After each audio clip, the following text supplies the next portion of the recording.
what would it take for me to convince you that it's possible to become a freelance CAD drafter in the year of 2025? Because in this video, that's exactly what I'm going to show you, and the major mindset flaws that people have when it comes to breaking into this type of work. And really what it comes down to is these four major things. So I'm going to cover that right now. But if you guys don't know who I am, my name is Jason Hunt. I'm a professional CAD trainer, and I run the only land survey drafting program in the world, industry and all. I'm the GOAT.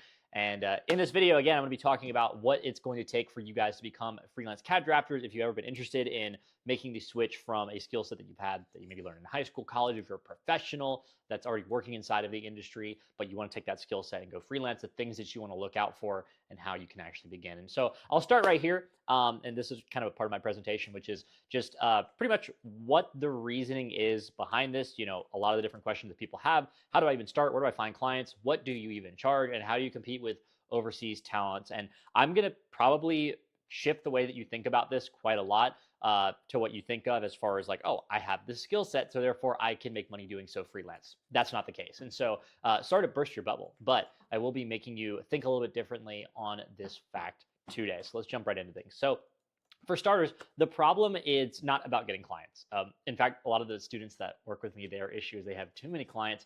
Then it's like, all right, how do we filter them and make sure they're actually qualified to sign up on a contract and do the right kind of work for them? So the big issue is that you're currently trying to go after these people who are on different platforms such as Upwork, Fiverr, LinkedIn, and you're just waiting for clients to appear. The thing is that just because you have a skill set doesn't mean that certain people would want that skill set to be used for them in different industries, right? They can either hire somebody, they can get somebody overseas. It doesn't matter, right? So the struggle is that the clients out there are not desperate for help. The problem is that you're trying to look in industries that just don't value freelancers the same way, or they're just completely saturated with talent and it's not worth your time. I'm going to give you like bold examples right here: mechanical drafting, architecture, interior design, anything that is sort of under the realm of popularity.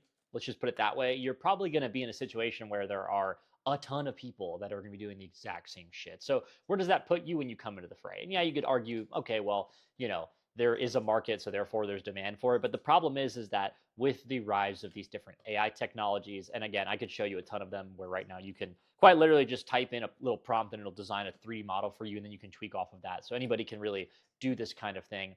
Same thing with like rendering for architects.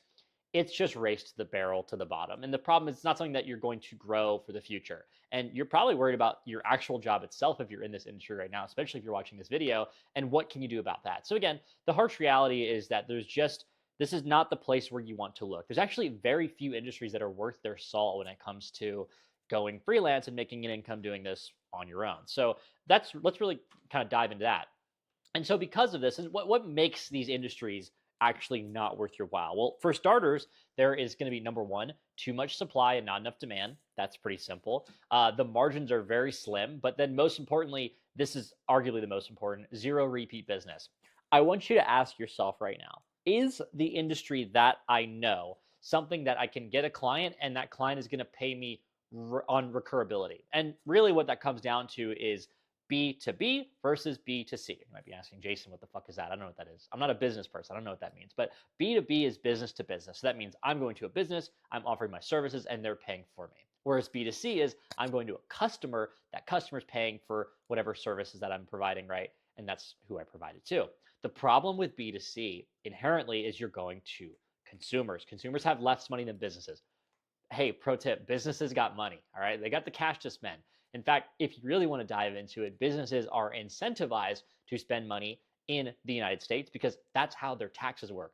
The more that they can spend on business expenses, the lower their tax burden is at the end of the year. So businesses are quite literally incentivized to spend money. Individuals are not. Individuals are, again, if you want to put it some way, a little greedy, right? They don't want to give up their money, okay? They want to hold on to their money because they get taxed first, whereas businesses get taxed last. And so really, this is kind of something that you want to think about when it comes to repeat business, because most customers are only going to need you for one project. And so when you go to some guy who needs you to do some architectural drafting work, and you're like, all right, I'll do that for you, whatever. You're going to design this guy's whole floor plan. He's going to be super demanding because, number one, he's spending money that he gets no return off of. And then what happens after that? you lose the client. You have to go find another one. And so you end up on this hamster wheel of just having to market all the time. And that's just not a good place to position yourself. This is why you see so much marketing for these services, because it's not really a good industry to be inside of, right? If you had the opportunity to be in an industry that has recurring clients and non-recurring clients, which one would you choose? Obviously, one with recurring clients. And so that's the thing with businesses. Businesses are going to be repeat business for the most part. And so, again, unless you can land a client with these, mechanical or whatever. But the problem is there's just so many people in that, right? It's really not the right field to go into. But again, there is one industry that breaks this pattern, and that's where I kind of come into play, and that's going to be land surveying. In my opinion, if you want my honest opinion, the only three industries that are really worth it right now for going into, if you want to become a freelance drafter, that's worth your time at all. Number one, top of the totem pole, land surveying. Number two is going to be civil drafting. And then number three is going to be structural. You can probably flip those two around, because I do know some structural drafters that make absurd amounts of money hourly working for companies on a freelance basis, fully remote. But land surveying is the top dog for a couple reasons. And really what it comes down to is barrier of entry. I don't need to teach you how to do structural engineering to go do structural drafting. And the other thing is, with a lot of the civil stuff, you'll be working a lot of hours and just be kind of ground into a pace. Surveying is a really good medium between the amount of work that you have to do, how the amount of work you have to learn to get into this, and then how easy it is to land clientele. Not a lot of people do this thing. And so because of that, because not a lot of people do it, but the demand's really high, you can charge more and it's easier to land clients. It's a lot easier of a sway in your direction. Let's just put it that way. So again, this is the reason why it's the smartest niche. So number one, it's just not a very artistic field. That's one thing to also stay away from, is this sort of flashy artistic fields. Anything that's art worthy, that's a big no-no. So that's why I say, like, architecture, no bueno. Interior design, also no bueno. Anything that's subjective, because the problem is when it's subjective, right, the pay is also subjective. When it's objective, it's like, okay, we need somebody to come do this thing. This is how much it usually gets paid out. Great. And then from there, you actually have a lot of opportunities to make more money based on either upsells or other different avenues that you want to go that way. And the other thing is it's a repeatable system. And then you have long-term relationships. I have so many drafters that come through that end up getting on board with a surveyor. And again, you really only need like one or two of these clients at the end of the day. And the thing is that these surveyors are like, oh, you're my drafter now, like you're my buddy. And they become like best friends. It's really cool, actually. And this way you're able to scale with them. And so that's another opportunity. But here's the thing. Regardless, you're getting yourself into a point where you can then break into other things, but you have some stability because you're working in a field that's recurring. You're dealing with the same person every single time, and you have a better relationship because of it to the work. So that's really kind of the scale factor to this, right? Because, this is why surveying is so good to scale, because once you do this, right, you could hire additional people. That's what I did. I built a drafting firm off this. I had 7 guys working for me at one point in time, and you can build production that kind of runs independent of you. You end up checking it off, and then you can command higher rates because of it, because this is your specialty. Again, niches within niches within niches. If you've heard of it before, it's probably washed up. You heard of mechanical, right? That's probably not a good idea to be in there. Architecture, same thing. But the more niche you get, the better it is. Surveying, already very niche. You can go into residential surveying. That was my bread and butter. You can go into commercial surveying. That's a lot of people's bread and butter. You can go into wetland surveying. I know one guy, that's all he does. Good friend of mine. And he makes crazy good money doing that. And it's a great sub niche to be into, right? Because now you can find your clientele and kind of snipe them out of the water. Boom, there you go. You got the contract. So that's really how it all works. And so this is kind of the dynamics of that market. So up next, most importantly, is, all right, well, how do you actually land clients? All right. And this is the most simple way to think about this. How does any company land clients? All right. I think this is one thing that a lot of drafters fail to realize is, all right, well, how do all other businesses in the entire United States operate, right? They do these 4 things. Number 1 is paid advertising. Number 2 is through content and marketing. Number 3 is direct outreach. And number 4 is networking. Again, this all kind of falls under the umbrella of marketing, if you want to put it that way. But for the most part, there are 2 that are better than others. Most people, when they think about landing clients, they think about outreach, direct outreach, and networking.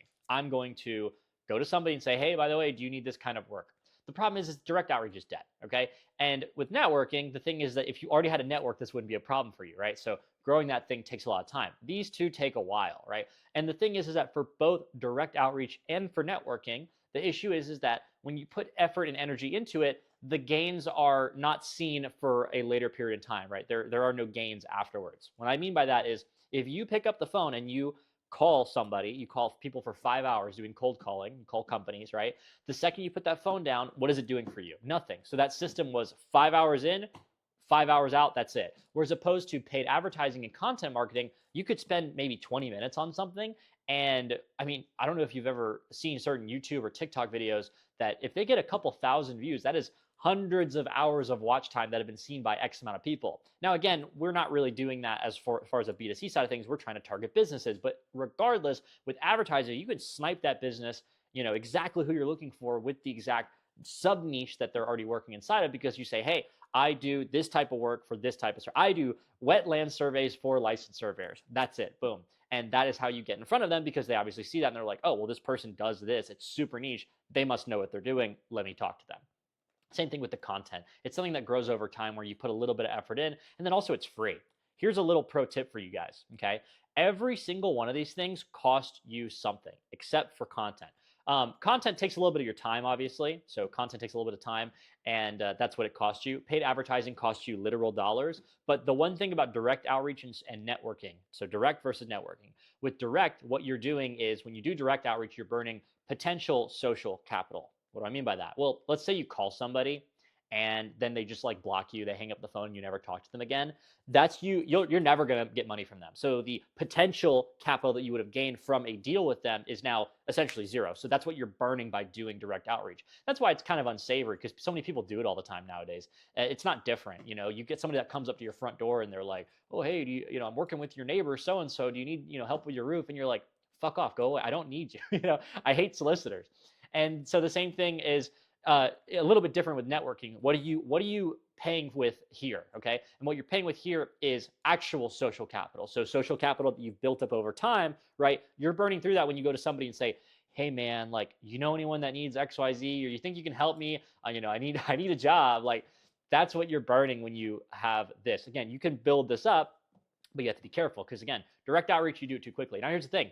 When you start doing a combination of paid advertising and content marketing, you can start growing your network, because you'll people that reach out to you, they're like, hey, I love this stuff that you do. That's pretty cool. Oh, thanks, man. Then you have a conversation. Great. Now you're friends, and now you've done some strategic networking. Cool. And then the other thing is too, is with the whole content game, now you have a presence. You have a bit of an aura, as they would say. You have some clout. And so if somebody goes to your page, they see that you obviously know what you're doing. You know what you're talking about, because you provide value first, as opposed to asking for value. Direct outreach, I'm going to someone, I'm bugging them. Hey, I'm asking you for value. Give me your value. I'm sucking it away from you. Whereas with content marketing, right, you are giving somebody value. And the thing is that if you ever now go to them and they know who you are because they follow you or whatever, and you reach out to them, it's no longer cold outreach. And so the barrier of entry is a lot lower, makes it way easier. And sometimes, you can get the ball rolling. You just send them some content. Hey, I thought you'd find this video interesting.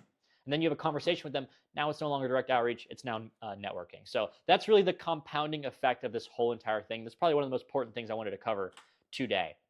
So this is really kind of the idea, is you want to master everything simultaneously, but if you really want to get the ball rolling right now, paid ads and content marketing is where it's at. But again, there's no purpose in you doing any of these if you're not putting the energy into a field that is worth its time, like I talked about previously.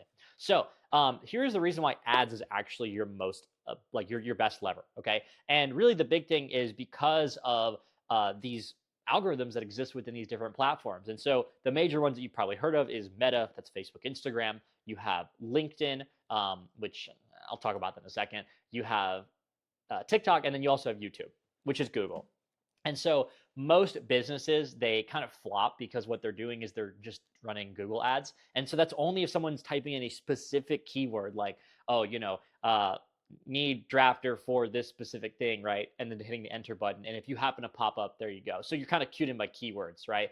This actually does play in really well into YouTube advertising, so I'll talk about that. But the most important is going to be Meta, and I will explain that why. But really, for the most part, being very specific with your audience, these algorithms are so freaking good. I mean, this is the reason why I literally run a company that we run ads for businesses to help them hire even. So if you want to check that out, it's vslhire.com.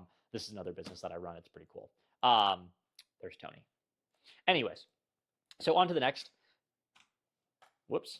There we go. The meta ads advantage. So this is really the differences between all the different platforms. Again, I've tested and spent through thousands of dollars with these different platforms. Meta ads specifically, let's just say I have a Meta rep. You don't get that until you spend about 100 bands with them. So I know what I'm doing here. And so really here is the reasons why each one is different, and then where you should be kind of focusing your time onto. Okay, number one, meta ads is just simply the best right now for going after businesses or even consumers. Your cost per lead is going to be a lot more reduced, but also one thing you want to think about when you make ads is the time it took you to make the ads and how quickly they dissolve. So that's something that people might not think about, but ads will stale over time. Your cost eventually gets higher and higher and higher, or if you have a fixed budget, your results will get lower and lower and lower. And so the problem with certain ones is that they essentially just fizzle out way too quick. This is why TikTok ads are absolutely terrible, because for brand awareness it's pretty decent, but you can make an advertisement that quite literally the next day is already tanked and just gotten absolutely stale, and so you just spent their bunch of budget. So why would you spend more money on it? The time it took you to make the ad, you get the idea. And so it ends up getting a little bit too difficult. Now, YouTube ads are okay. They're good for brand building. I think they're good in collaboration with the whole Google thing. And because they tie in, if you have good videos on a specific topic that usually gets keyworded, then you can find that. And so I'm going to eventually start doing videos for getting like as far as the industry, because we do industry training for companies who are looking to train their own internal employees for land surveying. And so I will run YouTube ads to videos that I already have talking about that. So that's a good example of YouTube ads, but you'll find that the cost per result is quite high. And the thing is with LinkedIn ads, they're so expensive. I have students who they laugh at the whole LinkedIn ads this past week. They're like, yeah, this past week I had 10 times the amount of impressions on my organic post than I would have gotten if I paid, I don't even know, it was ridiculous. It was like a couple $100s with LinkedIn ads. So just not worth it. It's really not worth your time. Organic is far better on LinkedIn. So this is why meta ads absolutely win. So as a freelancer, honestly, you can throw in 10 to 20 bucks a day and you will have more leads coming to you than do it. Again, in the right field, that's worth your time. But this is how you have people who are investing 500 to $1,000 in ads and making over $10,000 a month. Let me give you an example. When I first started running meta ads, by the way, changed my life. Meta ads absolutely changed my life. When I first started running meta ads, I ran for 2 days straight at a $15 budget. I spent $30. I made $8,000 in sales off of that. Pretty crazy. So this is why Meta is one of the best platforms right now for advertising. They have one of the best platforms. And they just updated a huge new stuff called Andromeda. So you might want to look into that before you ever start going into this. But if you have questions on it, obviously you can reach out to me regarding it. But here's the other thing, the funnel. How do you turn your interest into high paying clients? This is the most important thing. All right, so now you have the leads coming in from your content, from your ads, from your direct, from your networking, whichever one you decide to do. How do you actually get them into paying clients? And this is the problem that most of my students have, which is they have too many leads coming in. How do we filter these leads now to make sure that people are, number one, serious and ready to go right now, but then also are a good fit for what it is that they're looking for? You need to have a funnel. That's basically what it is. It's in the name. It's a funnel. You squeeze people through. For example, I will show you my funnel right now. Boom. This is my new funnel. Also, if you're looking to break into the field of land surveying, either getting hired or you want to go freelance and you want to take my programs where we talk about literally all this stuff, you can click the link below that goes to this website. But this is my funnel that just got built out. And this is what it does. It basically funnels people through the process to make sure that they are qualified to either get into a sales call with my team or sales call with you if you're building it out yourself. And so this is how we do it. You basically make a landing page for application. Then you schedule them in for a call. So, some sort of sales process. This is arguably a very important part where you figure out what the people's problem is. If they have a problem and you can match it up to the solution that you're offering and it makes sense for them, why wouldn't someone sign on? Because logically, if somebody has a problem and you have a way to fix it, right, that would make perfect sense. And so this is where you give the proposal and then finally the follow-up. Getting somebody on contract in this industry is not very difficult. The most important thing is making sure that you can articulate that you have the skill set to be able to fix the problem, but also ask them what their problem is, right? Most people don't hire unless they have a problem. And so instead of you being on the back foot all the time trying to prove yourself, oh, here's my portfolio, here's how I know what to do, right? You ask them, why'd you reach out to me? Yeah, why do you feel like I'm a good fit to help you make this happen? They'll literally sell themselves. They will sell you to themselves, without you having to really do anything, which makes your life way easier. And so this is really how you do it all. And the most important thing is doing the actual work and then getting a follow-up. The most important thing is going to be a testimonial. If you get a testimonial from a client, this is what you can funnel back to the top of your marketing, back into your ads. You can make an ad that's literally just a testimonial of one of your clients. That's one of the best performing ads that you could possibly do. Fun fact, of the top 100 meta ads of all time, 80% of them is just direct results from from whatever their product is, product or service. So pretty interesting stuff. So then again, document, deliver, and leverage every single product because each one is proof. So if you have the start to finish, now you can start doing product showcases. You can do job showcases. You can do client showcases of how are you able to take the deliverables and turn it into a finalized project, request a testimonial, and then build some social proof. Basically what I just talked about. And so this is your path forward. If you want to build a freelance business that actually works, the step one is going to be finding the right niche. Step two is going to be mastering how you actually get clients and acquiring them to you. And then finally, how to scale and operate with systems. You're probably struggling because this is your number one difficulty right now. And this is obviously the second most important difficulty because you didn't realize that you were in the wrong niche, but then also you just don't know how to get clients coming to the door. But once you have them, how do you funnel them and get them to the right part? Arguably way more of a skillful thing that you need to have. Getting them coming in, to be honest with you, not that difficult. But this is exactly what we teach. And so if you are looking to break into a field that, number one, has hundreds of students getting hired every single year, inside of it, as well as going freelance, making over $10,000 per month. And again, if you want to check out in this link right here, click the next button and you will see all the testimonials of students that I have that have worked with me in the last 4 months. You can go ahead and do that. But this is really what we do. And so again, if you have CAD skill sets and you want to get into a better field and just want to get hired and get paid better, this is a good path for you to go forward inside of land surveying. If you want to go freelance and you want to go all the way with it, absolutely the best thing to do. And that's what we can do is we can help you learn the industry inside of the only industry drafting program inside of the United States for land surveying. Boom, you'll learn how to do the skill set. All of the work that you do inside of the program is building up a portfolio of work. So that way you can walk into an office, slap it on their table and say, hey, I know what I'm doing. And then finally, learning the systems and building at the exact same time, right? Building out your content funnel system, building out your advertisement funnel, doing the direct outreach and the networking with your clients, keeping track of them, building out a funnel, having a sales process, learning how to do contracts, learning how to do pricing, learning how to close clients, and finally doing the deliverables that you learned in the first class, getting that into a testimonial, funneling it to the top, and then you keep the ball rolling. That's how you do it. So if you want to learn how to do all of this stuff and you want to get involved, you can head to land-survey-drafts.com. The link will be below, and you can see what we are all about.